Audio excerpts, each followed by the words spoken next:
The infrastructure was badly done.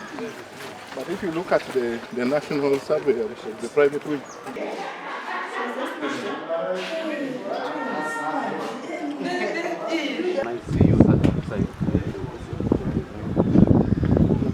so we're happy to be here. We're happy to be doing our job. These are very great members. One, I told you we started an NCD clinic every last Thursday of the month. The patients we see in every month, that clinic, we see over 200 patients, especially the DM and the hypertension. But our challenge is the insulin we get from NMS, according to our budget, because our budget for drugs is 19.5, is not sufficient for these clients. You know the target, the population we are supposed to serve is 95, 96 clients in a whole financial year. But on a monthly basis, we are serving over 2,000 patients. Funded by the Constitution of Uganda to perform our roles as members of Parliament, and one of those roles is oversight. And mainly what we do when we are doing oversight is to follow the money we have appropriated as Parliament to see whether it is doing its work on the ground, either in the way of putting up infrastructure or improving services in our health units and hospitals and even at districts. Yesterday we learned that Rwanda, not learned really for me new, but some members learned that Rwanda was the 4th in the whole country in the league, and then Kavala district was the 10th. Yes, sir. In the whole country. Therefore, we want to thank the health workers who are performing their duties. Let me call the security call Godfrey, the one having it. Who are performing their duties quite well, and we want to thank them. So, but they have some challenges. The challenges that they face, first of all, this is a very hard to reach area.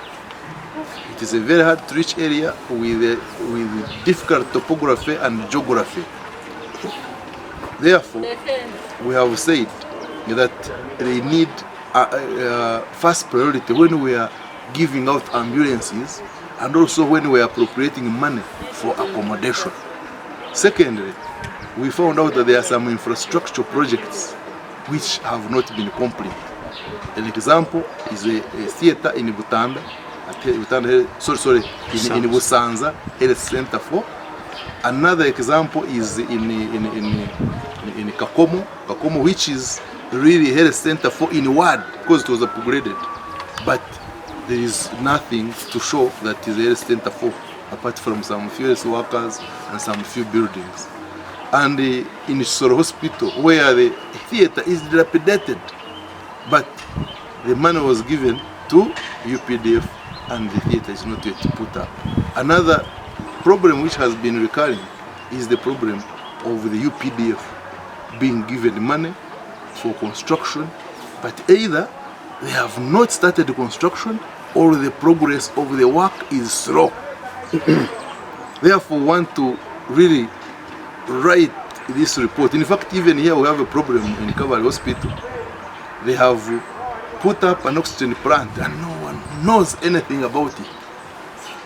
When we ask, they say, oh, it is UPDF which knows. No one knows even which is going to be commissioned. No one knows when they are going to open it.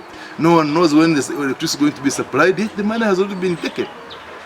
So, in my view, and we're saying it without fear or favor, I think the UPDF is breaking all the rules of procurement and all the rules of project management the way I've studied them.